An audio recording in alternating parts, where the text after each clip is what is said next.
গ্লাসের মধ্যে দিয়ে দিব হাফ চামচ ইনো।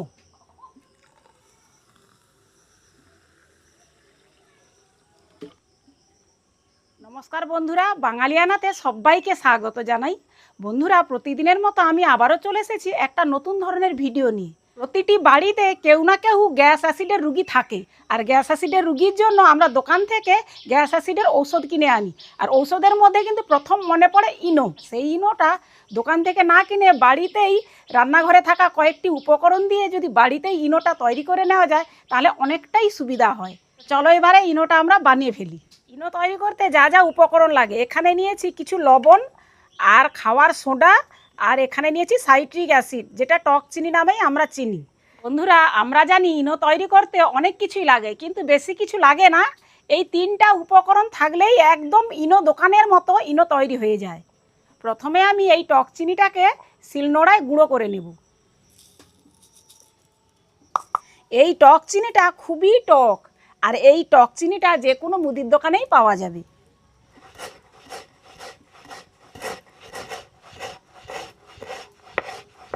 টক চিনিটা গুঁড়ো হয়ে গেছে, এবারে আমি একটা কৌটার মধ্যে তুলে নেব।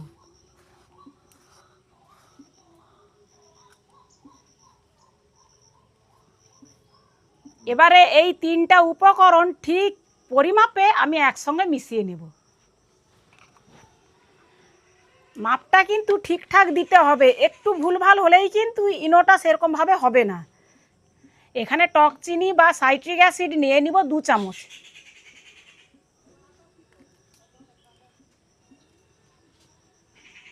আর সোডার পরিমাণটা একটু বেশি লাগবে, এখানে 2.5 চামচ সোডা নিয়ে নিব।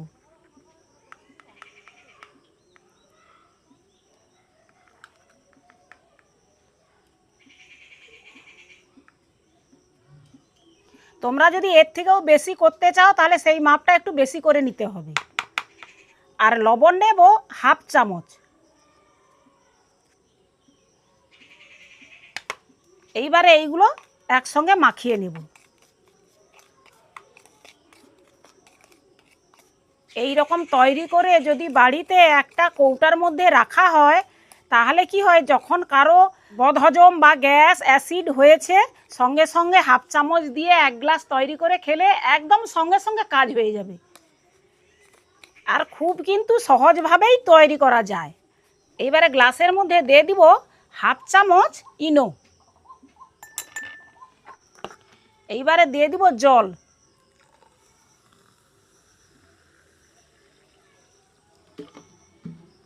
দোকানে যেমন ইনো এনে জল দিয়ে ঘুটিয়ে খাওয়া হয়, ঠিক এইরকম ফুটে বা ফেনা উঠে সেই রকম ঠিক এখানে হচ্ছে।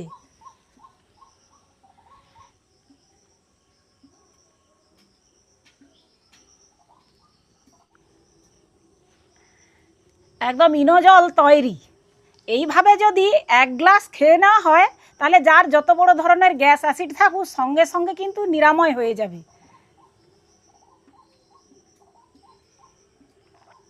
পুরো ইনের মতো দোকান থেকে যে আমরা ইনো এনে ঘুটে খাই যেই রকম ঠিক স্বাদ, সেই রকমই এইটারও স্বাদ। তো বন্ধুরা, আমি একটু স্বাদ পরীক্ষা করার জন্যেই তোমাদের কাছে একটু খেয়ে দেখালাম। আমি তো সুস্থ মানুষ, আমার এটা খাওয়ার কোনো এখন দরকার নেই, তবে এই রকম বানিয়ে রেখেছি মানে আমার বাড়িতে কিন্তু গ্যাস অ্যাসিড হলেই যে কারো গ্যাস অ্যাসিড হোক না কেন আমরা কিন্তু এই জিনিসটাই খেয়ে আমরা রোগটাকে ভালো করে নিব। তো তোমরা অবশ্যই কিন্তু বাড়িতে এইরকম ইনো তৈরি করে রেখে দিবে, তাহলে কি হয়, রাত্রের ভিতরে হয়ে গেলে দোকানদারি বন্ধ থাকলেও কোনো চিন্তা থাকবে না, বাড়িতেই তৈরি করে সুন্দরভাবে খাওয়ানো যাবে। তো আমার এই ইনো তৈরির পদ্ধতিটা তোমাদের যদি ভালো লাগে তোমরা অবশ্যই কমেন্ট করে জানাবে। আর খুব যদি উপকারে আসে তোমাদের বন্ধুদের বা আপনজনদের সঙ্গে শেয়ার করবে। আর একটা লাইক অবশ্যই তোমরা দেবে বন্ধুরা। তো তোমাদের সঙ্গে দেখা হচ্ছে আবারও একটি নতুন ধরনের ভিডিও নিয়ে। ততক্ষণে তোমরা সুস্থ থাকো, সাবধানে থাকো, টাটা।